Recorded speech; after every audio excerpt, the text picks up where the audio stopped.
бозиҳои сеюмини осиёӣ як чорабинии бузурги варзишӣ мебошад, ки варзишгарони қитъаи Осиёро дар рӯҳияи дӯстӣ, ҳамкорӣ ва рақобати солим муттаҳид месозад.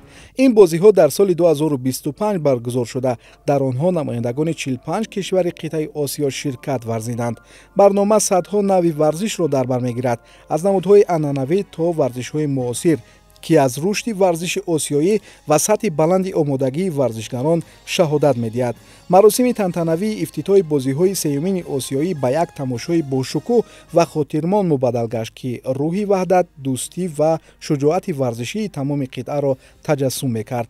қисмати авҷи шомро паради ҳайатҳо зеб дод, ки дар он намояндагони 45 кишвари иштирокчӣ ҳузур доштанд. Бо эҳсоси ифтихории бузург Мунтахаби Ҷумҳурии Тоҷикистон ба майдон баромад. Варзишгарони тоҷик бо либосҳои миллӣ ва бо сарбаландӣ парчами кишварро бардоштанд. Ин манзараи воқеан эпикӣ қудрат ва гуногунрангии ҷомеаи варзишии Осиёро ба таври равшан намоиш дод, ки ҳамаи онро парчами муборизаи одилона ва дӯстӣ муттаҳид месозад.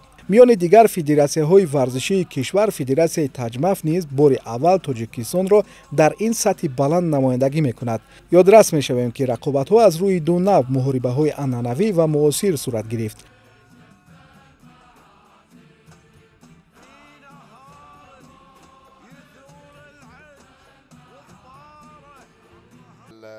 мусо иброҳимзода дар вазни то 80 килограмм бар зидди варзишгари Қазоқистон Нуртилео Отеген ба майдон баромад. набарди шадид дар 2 раунд идома ёфт ва дар натиҷа бо қарори доварон пирӯзӣ ба нафъи намояндаи Қазоқистон сабт гардид. дар вазни то 50 килограмм Фотима Фозилова Тоҷикистонро намояндагӣ мекард. ӯ бо намояндаи Қазоқистон Амелина Боқиева рӯбарӯ омад.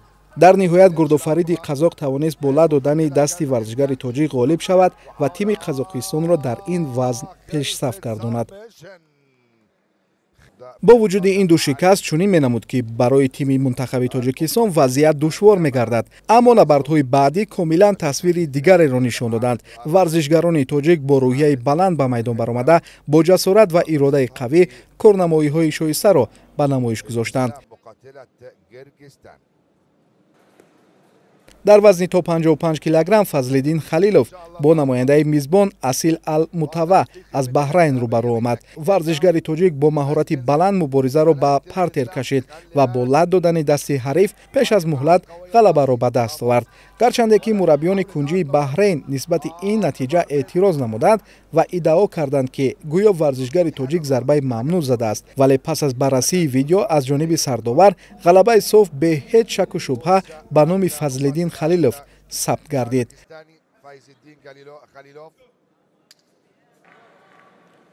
дар нави муосири набардҳо бошад, Саидиброҳим Муъминов бо намояндаи Қирғизистон Абдураҳмон Улуғбеков қуввозмоӣ кард. раунди аввал пурра ба нафи варзишгари мо анҷом ёфт. Муъминов бо маҳорати баланд ва тактикаи дақиқ назорати майдонро дар даст дошт. дар нимаи дуюми набард Муъминов зарбаи мамнӯъ зад, ки боис гардид муҳориба муваққатан қатъ гардад. пас аз баррасии ҳолат доварон қарор доданд, ки як хол аз ҳисоби варзишгари тоҷик кам карда шавад ва набард идома ёбад. дар дақиқаҳои охир вақти ҳамагӣ 1 дақиқу 30 сония то анҷом боқӣ монда буд, Муъминов бо ҷасорат ва устуворӣ мубориза мебурд. ба рақиб фурсат намедод, ки ҳатто нафаси озод бикашад.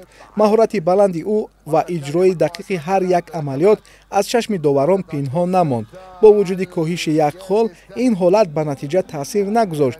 варзишгари тоҷик бо пирӯзии шоиста аз майдон берун омад.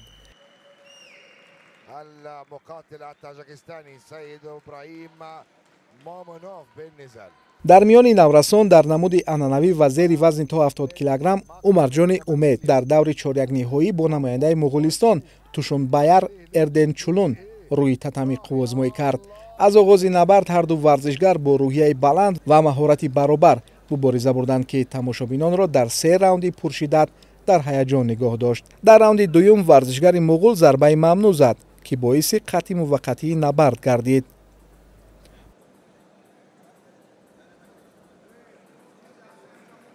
бо вуҷуди дарди ҷисмонӣ варзишгари ҷавони тоҷик пас аз тафтиши табибон дубора ба рақобат баргашт ва иродаи қавии худро нишон дод.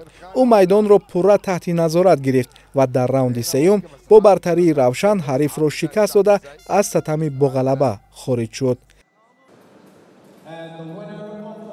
الفائز من تاجيكستان آمد. در وزن 75 کیلوگرم ابوبکر بهرامов با نماینده هندوستان محمد دمیس المیر روبرو آمد. نبرد آنها در 2 راوند ادامه یافت و هر دو ورزشگر مبارزه جالب نشان دادند. با اینکه ابوبکر امکان پیروزی پیش از مهلت را داشت، رقیب هند نیز با دفاع استوار مقاومت جدی نشان داد. در نهایت با قرار یکدلانه داوران غلبه به نفع ابوبکر بهرامов اعلان گردید. روز اول مسابقه های نو معاصر پورا به نفع ورزشگران تاجیک گذشت. نمایندگان میزبان نتوانستند مقاومت پرچمبرداران ما را تاب آورند و اکثریت پیش از مهلت از میدان شکست خورده خارج شدند. إذا من تاجيكستان يفوز أبو بكر بهذا النزال. أبو بكر باخرموف. در مرحله چهارک نهایی وزن تا 50 کیلوگرم عمر شریپов با ورزشگر میزبان سعود سلمان روبرو آمد. عمر از لحظه های اول تشبث را به دست گرفت، مبارزه را به پرتر کشید و با لد دادن دست حریف پیش از مهلت پیروز شد و همین طریق راهش را به دور بعدی هموار ساخت.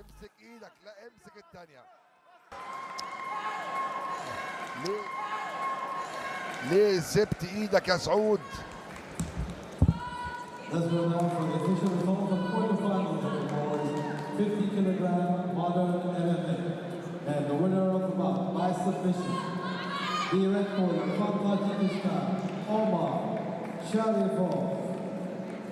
فضلالدین خلیلوف نیز مبارزه های خود را با اسلوب خاص انجام میداد، با ضربه های دقیق و تاکتیکای فعال. در نبرد با نماینده تایلند او از آغاز فشار پیوسته را نگاه داشت، هر لحظه با دست و پا ضربه میزد و به رقیب امکان نمیداد که نقشه خود را عملی کند. نهایت از یک امکانیت استفاده برده با لد دادن دست رقیب را تسلیم نمود و غلبه دویمش را جشن گرفت.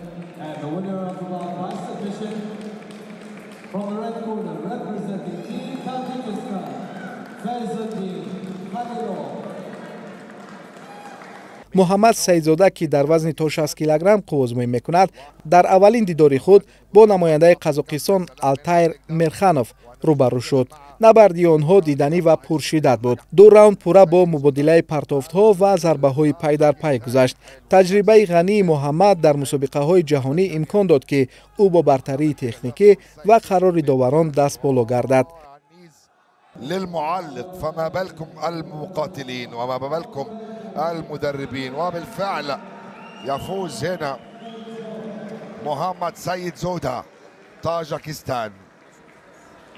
سعید ابراهیم مومینوف نیز با ورزشگر دیگر قزاق روبرو آمد. این دیدار نیز دیدنی بود. هر دو ورزشگر تا آخر تلاش کردند که یکدیگر را با تاکتیکا و استواری شکست دهند. در انتهای رقابت داوران چست و چالاکی و فعالیت بیشتر را در ورزشگر تاجیک دیدند و غلبه صاف را به او بخشیدند. في وزن 65 كيلوغرام. نعم سيد ابراهيم مومينوف يصعد للدور نصف النهائي. در نمود عنعنوی بیگ مرادزاده آسیمی زیر وزن 60 کیلوگرم با نماینده امارات متحده عرب عمر الرئیسی روبرو شد. راوند اول بیشتر به نفع حریف انجام یافت، ولی آسیمی با راهنمایی مربیان خورشید تیموری و بختیار ترسونوف در راوند دوم با تاکتیکای نو برگشت. او از امکانیت‌های تک داون استفاده برده امتیازهای ضروری را جمع آورد و به دور نیمه نهایی راه یافت.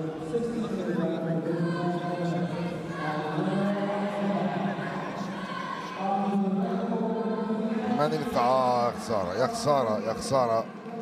هارد لك عمر رئيس، هارد لك يا عمر. در بین زنان نیز نمایندگان تاجیکستان نتیجه های درخشان به دست آوردند. مهرونه قلندربک و زیر وزن 55 کیلوگرم در نو معاصر با ورزشگر جمهوری مردمی چین سو ونفی روبرو شد. تنها 1 دقیقه و 6 ثانیه تا انجام راوند اول کافی بود تا مهرونه با لد دادن دست غلبه کند و نام خود را به دور چهارک نهایی وارد سازد.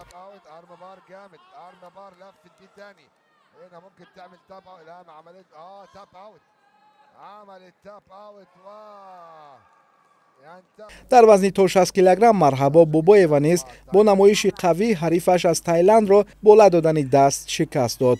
бо ҳамин натиҷаҳо рӯзи аввали бозиҳои сеюмини осиёӣ барои тими мунтахаби тоҷикистон бо рӯҳбаландӣ ва натиҷаҳои назаррас ба поён расид. Шухелиш мо мебинед натиҷаҳои дастаи мунтахаби тоҷикистон оид ба муворибаҳои омехтаи ғайрикасбӣ ба фикри шахсии ман якум рӯз назаррас аст, зеро қариб ки ҳамаи варзишгарон ғолиб баромаданд ва ба қисмати нимниҳоӣ яъне полуфинал баромаданд ва мо умедворем ки пагоҳ низ муворибаҳои сахт дар назар аст ва мо умед дорем ки дастаи мунтахаби мо бо сари баланд баромад карда ба финал баромада ҷои аввалро ишғол мекунанд. Ман фикр мекунам барои тамоми варзиши Тоҷикистон имрӯз рӯзи таърихӣ аст, зеро аллакай мо метавонем гуфт ки зиёда аз 8 медал мо дар хазинаи дастаи мунтахаб дорем ва аз намуди медал мо бо фарду хабар медиҳем. Тоҷикистон ба пеш. ин гуфтаҳо амалӣ гаштанд. варзишгарони шуҷои тоҷик дар рӯзи дуюми мусобиқаҳо нишон доданд ки суханҳои роҳбари федератсия беасос набудааст. парчамбардорони тоҷикистон бо намоиши ҳайратангез тавонистанд дар рӯзи дуюм соҳиби 7 медали биринҷӣ бигарданд. муборизаҳо дар риштаҳои муосир ва анъанавӣ бо шиддат идома доранд. варзишгарони мо бо маҳорати баланд, тактикаи устувор ва рӯҳияи ғолибона ба ҳар рақиб посухи сазовор доданд. бояд тазаккур дод ки рақобатҳо тӯли 3 рӯз идома хоҳанд ёфт. тими мунтахаби тоҷикистон ки то ин лаҳза натиҷаҳои назаррас нишон додааст, барои идомаи баромадҳо низ омодагии ҷиддӣ дорад. роҳбарияти федератсия изҳор дошт ки дастовардҳои 2 рӯзи аввал натиҷаи кори дастаҷамона, талоши варзишгарон, мураббиён ва дастгирии роҳбарияти варзиши кишвар аст. ин танҳо оғози кор аст. мо бовар дорем ки дар рӯзҳои наздик аз сеюмин бозиҳои осиёӣ боз ҳам натиҷаҳои баландтар ба даст хоҳем овард, таъкид кард Даврон Ҷураев, роҳбари федератсия. мусобиқаҳо ҳамоно идома доранд ва дар рӯзҳои наздик барномаи мукаммал ва натиҷаҳои ниҳоии варзишгарони тоҷик манзури шумо хоҳад гашт.